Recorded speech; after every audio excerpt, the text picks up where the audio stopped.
Hello, everybody. We have the cat. What? It's a cat, yo. Look, it's a cat.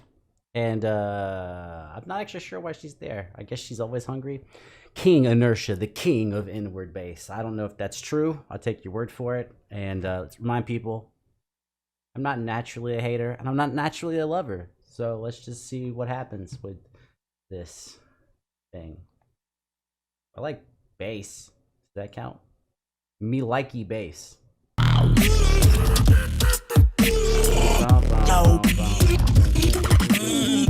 Keep that energy up, because up next to the stage, they call him the Trap God. They call him the Inward Bass God. Fresh off a win 2019 Great North Champion, representative of the United States. Ladies and gentlemen, give it up for King Inertia!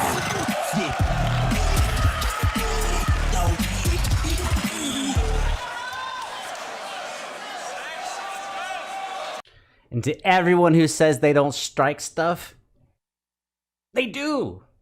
It's in the... They do. Come on. They do it to me. Is this the first stage you've touched in Europe? It is. Yo, this is the first time he's in Europe. Make him feel welcome. Come on. Warsaw, show some love. King Inertia coming at you live and direct. I say the 3. Y'all say the 2 and the 1. Crowd in 3.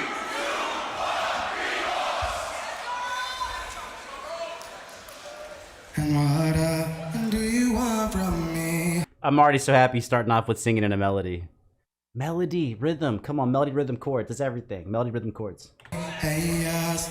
And I'm 2, 2, 3, fucking around with me, you see I'm hot, I'm 5 degrees and hardy, and go to body, but that does not mean shit to me. Got to want and got to want me, plugging against who want me. Using the melody in his beatbox. Boom, boom, ba da da da da.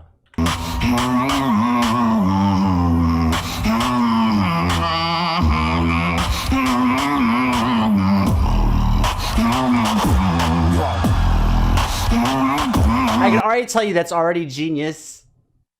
He sang the melody. He repeated the melody to make sure that we had it in our head. Then he used the melody as the basis for the beatboxing. Then he brought his bass in using the melodic fragments of the melody. Continuity, man. Clear themes. Yeah, plug and guess who want me, yeah.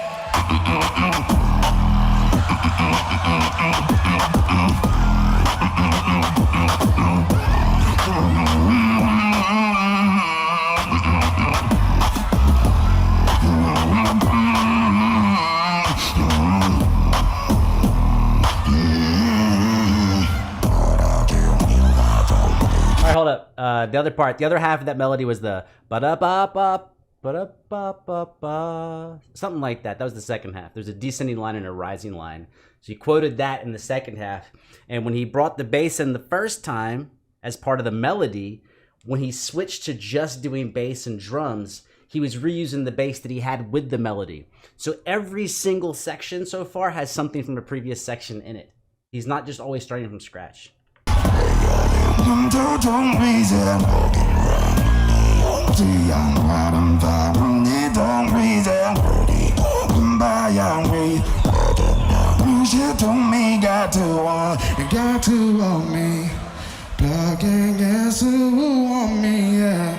Back to the melody. Now I stripped everything out. Okay, so I said melody, harmony. No cat, you stay over there. Melody, harmony, rhythm. Yep.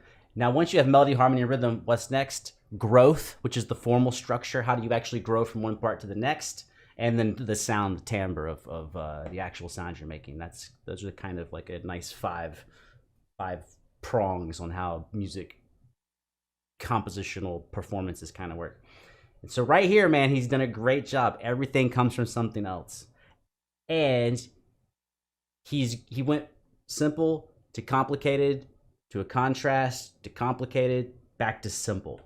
Back to complicated.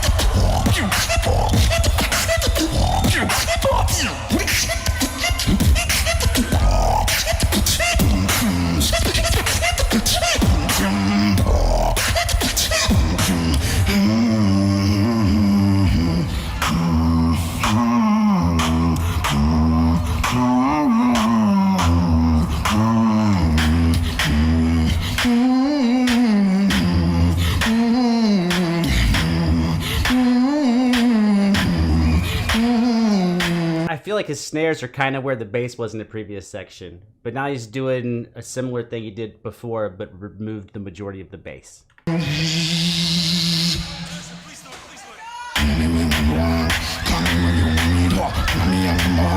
Ah, little Nas X. I do love that song. Oh, just got a shout out.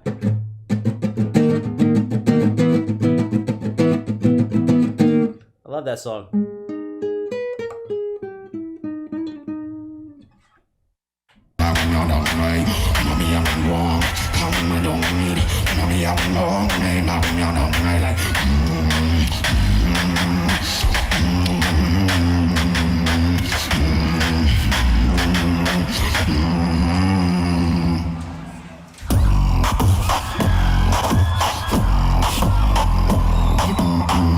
Notice how everything is related. Before he did the little Nas X, he reused his bass hit.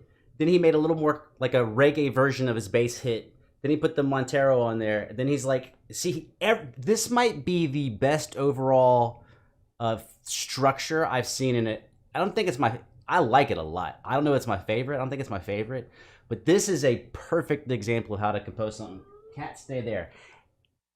He's not just cycling through impressive things. Everything he's doing is related to something that came earlier. It's like a clear structure. Even if that's not how you think of it, your ears and your mind make sense of it, even if you don't know the name for it, right? Like, you don't have to be a painter to look at a painting and go, I like those colors. But the painter knew about the colors. So, I mean, you get it.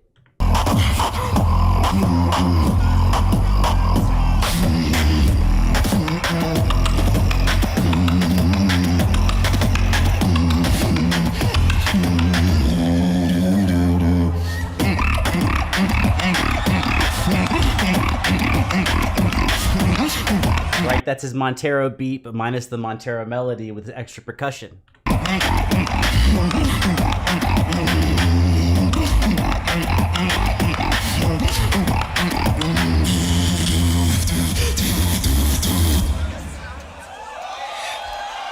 So we got 43 seconds left. Does he stick with everything has been related to the past, or does he go somewhere different? I'm really curious. Man. Like in a classical piece, this would be the cadenza. Call me when you want, call me when you need. Stating a different melody. This is the first time he's done the Montero melody by itself. He did the other melody by itself twice. So he's reusing the structure of having the melody by itself, but this time he's using the Montero melody he introduced. Call me in the morning, I'll be on. At a different tempo. He slowed it down, so maybe he's just going to do a different rhythmic pattern utilizing the slower tempo against this melody, maybe? No way. Call me when you want, call me when you need, call me out morning. Ayo, GBB.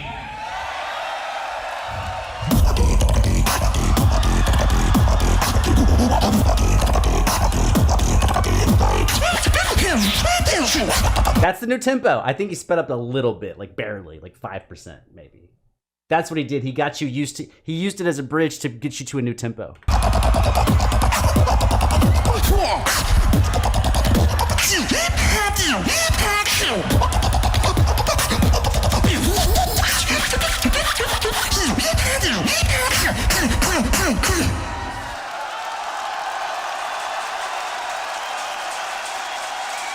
Dude, that is fucking that is fucking A+. That is A+. That is a perfect performance. I don't know how many times this has happened on this setting. It's very rare that I say someone was perfect. He was perfect in his execution. He's cat, damn it. He's perfect in his execution. He's perfect in his stage presence. He had a bunch of sections, which is great because it keeps you from getting bored. Keeps you listening as an audience member. It also showcases a bunch of different ideas and abilities that he has.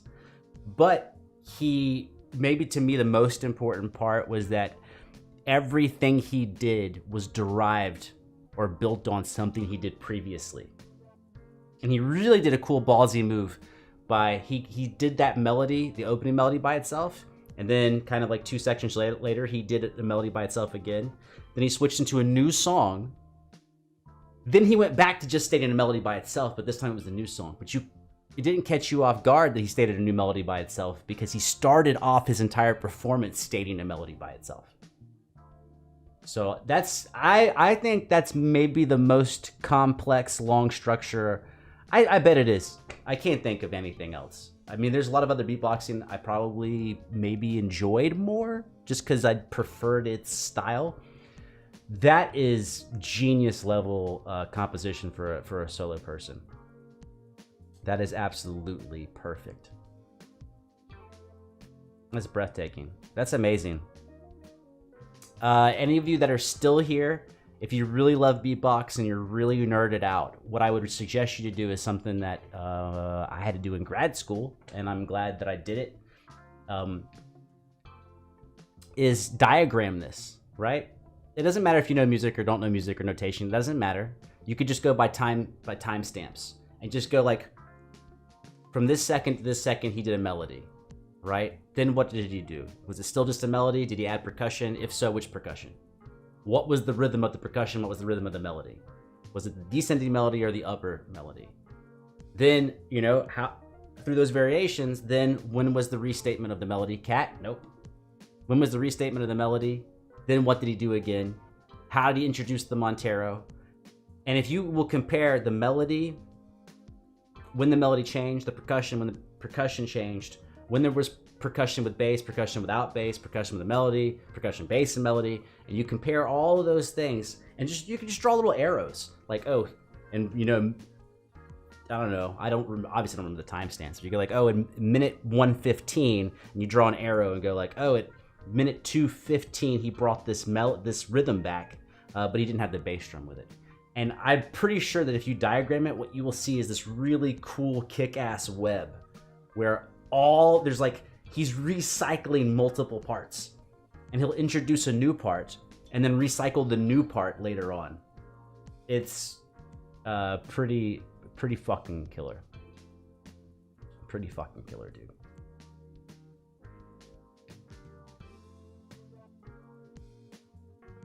I don't know how important they judge composition. If they're judging composition, I would make him the fucking winner out of everything I've heard. I mean, it wouldn't even be close. No one else is... Everyone else just sounds like they're putting cool sounds together, which is cool because it's cool sounds, but he's like taken those cool sounds and actually made a movie out of them with, like, you know, a part 1, a part 2, a part 3, a part 4, act 1, act 2, act 3. That's fucking killer. No, I don't know if we had a hero overcoming an obstacle part of our, you know, hero's journey, but it was pretty fucking magnificent.